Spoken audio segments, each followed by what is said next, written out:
Allez, comme tous les dimanches, on se retrouve pour résumer l'actu de la semaine sur la chaîne. On commence avec lundi. Des sociétés travaillent sur la seconde vie des batteries de voitures électriques.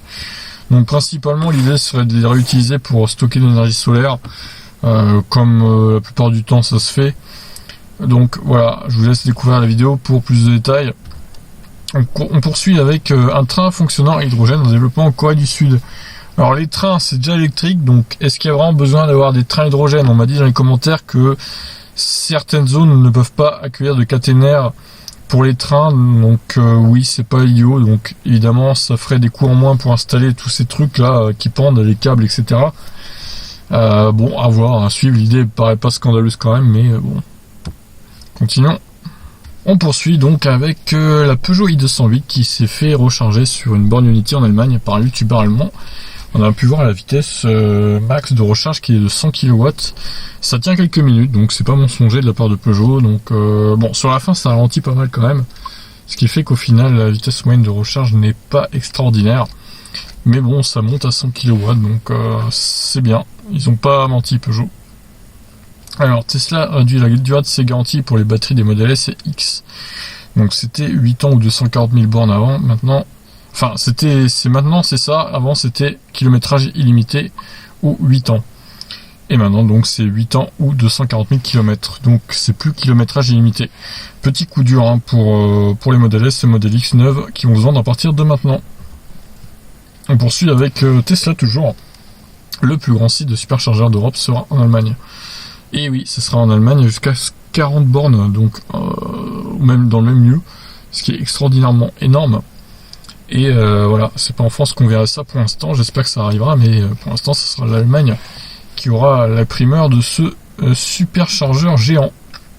Poursuivons avec mardi, Toyota et Panasonic s'associent dans la création de batteries.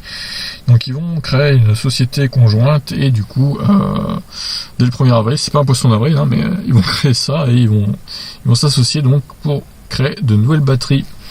Donc Toyota et Panasonic, c'est vraiment des partenaires de longue date. Hein. C'est pas étonnant. Alors, un ingénieur de chez Ford tacle violemment la finition des Tesla.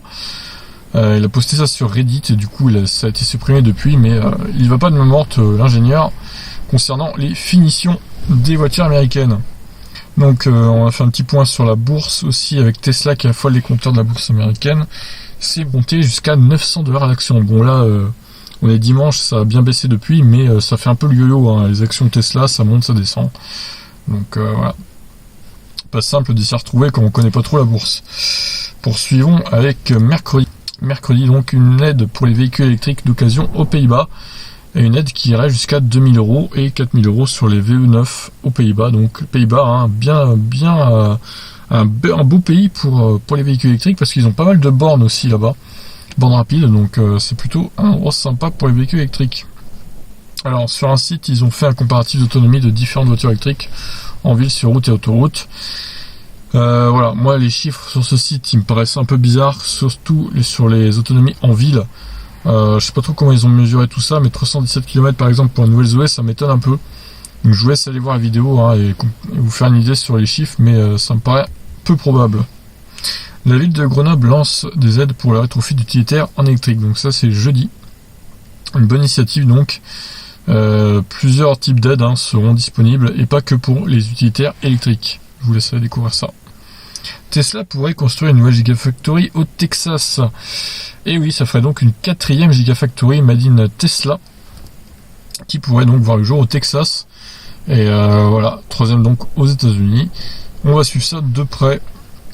Alors bientôt 600 km de WLTP pour le modèle Y. Ça serait une belle prouesse pour les SUV compacts de la marque. Et oui, en effet, ça a été officialisé pour la version performance du modèle Y. L'EPA donc a remonté l'autonomie de la voiture là-bas. Donc il se pourrait bien que nous on remonte aussi pour le WLTP l'autonomie du modèle Y. Et s'il pouvait atteindre 600 km, ça serait très très fort parce que ça dépasserait la modèle 3.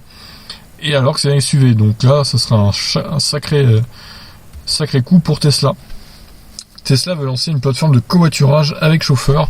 Donc ça c'est vendredi la news. Donc les robotaxis vont attendre hein, parce que c'était un peu prévu pour 2020 les robotaxis, mais la technologie n'étant pas vraiment prête, la technologie de l'autopilote, bon, c'est mal barré pour que ça arrive maintenant. Poursuivons avec les annonces de samedi, donc les annonces de voitures électriques.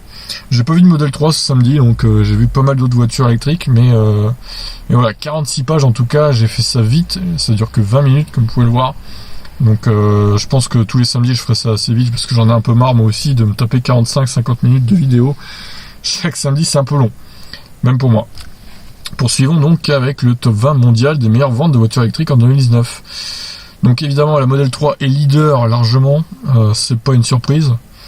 Et on a quand même quelques surprises, notamment le Kona qui s'est bien vendu dans le monde. Il s'est pas très bien vendu en France en 2019, mais dans le monde par contre il a bien cartonné. Il est juste derrière la Zoé et même devant la BMW i3.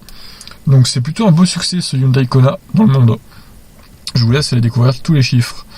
Donc Tesla désactive à distance l'autopilote d'une Model S suite à une vente sur une voiture d'occasion. Donc, alors vous me dites dans les commentaires, ce n'est pas la faute de Tesla, c'est le concessionnaire qui a mensongé l'annonce. Ouais, c'est possible. Hein. Après, on n'a pas, je pense, tous les tenants et les aboutissants, mais en tout cas, ça la fout mal pour celui qui a acheté la Tesla Model S d'occasion. Lui, il voulait une voiture avec l'handset d'autopilote. Du coup, il l'a pas. Ça a été désactivé par Tesla et il a donc $8000 à dépenser en plus s'il veut les revoir. C'est quand même un peu moche. Alors, news encore samedi, 90% du réseau de bornes de recharge rapide Easivia actuellement hors service. Voilà, ça va encore pas faire une bonne pub au réseau EDF Easivia. Corridor donc. Voilà, moi j'ai un peu trollé, expert des bornes en panne plutôt que expert en mobilité électrique. C'est vrai qu'ils sont tout le temps en panne et c'est assez abusé. Donc bon voilà. Une fois de plus, le réseau Easivia nous fait défaut, donc 90% du réseau, ça fait près de 200 bornes, j'ai cru comprendre. Donc là on est dimanche, je sais pas trop où c'en est, si c'est réparé ou pas. Si vous êtes au courant, tenez-nous au courant dans les commentaires, mais en tout cas j'espère que ça va se régler vite quand même, parce que avec ça plus la hausse de Unity, ça fait mal aux conducteurs de voitures électriques. Donc les prix chez Tesla, samedi, donc voilà, cette semaine ça n'a pas bougé, voilà, et ça va pas faire que ça toutes les semaines non plus. Et donc pour finir la news de dimanche, aujourd'hui donc, les essais de la Honda E se multiplient, donc je l'ai publié ce matin, celle-là, c'est Automobile Propre qui nous a fait un petit essai de la Honda E assez complet, je vous invite à aller voir leur vidéo sur leur chaîne YouTube. Bon, que vous pensez de cette Honda E? Moi personnellement, si j'avais pas de voiture électrique, elle m'intéresserait pas. Pourquoi? Tout simplement parce qu'elle est trop chère pour ce qu'elle est. Alors certes, elle est bardée de technologie, je suis d'accord, mais honnêtement, elle a pas assez d'autonomie. 220 km d'autonomie, c'est ridicule en 2020 d'avoir une autonomie comme ça pour 32 000 €. Non, pour moi, cette voiture va être un bide en France et peut-être ailleurs dans le monde. Elle ne va pas fonctionner. Elle est trop, comment dirais-je? Elle est trop élitiste entre guillemets. La cible n'est pas assez grande pour moi pour cette voiture, surtout avec la concurrence des Volkswagen Up, Skoda Citigo, Seat Mii, qui sont juste 2 fois moins chers pour un peu plus d'autonomie, plus la Zoé, la nouvelle Zoé, la i208, et même la Mini aussi qui a un peu plus d'autonomie pour un prix similaire. Comment voulez-vous que cette Honda E sorte du lot, quoi?